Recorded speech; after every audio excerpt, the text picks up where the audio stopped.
Mga kaigsuonan, maayong adlaw sa inyohang tanan. Diri sa social media daghan na kaayo nag-introduce ni Jesus Christ. Tungod kay unsa ilang nahibal-an, gusto pud na nila isulti sa uban. Dili pud na nila gusto nga taguan. Tungod kay ang gusto sa Ginoo nga daghan ang makahibalo aron walay maadto sa impierno. Pero unsahay man gud ang tao kay pilion man nga dili maminaw. Gusto man gyud atong mga kabuang rapuro diri sa social media. So, naabitaw diri mabasa nato sa John 15 verse 6, ang dili magpabilin kanako mahisama sa usa ka sanga nga ilabay og malaya, puniton kini og itambog sa kalayo aron masunog.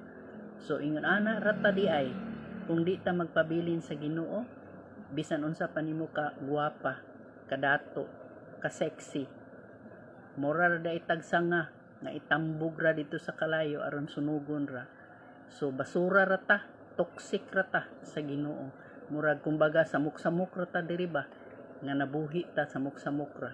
Pero salamat kaayo nga naay daghan kaayo nagwali sa pulong sa Ginoo aron mabag-o to sila.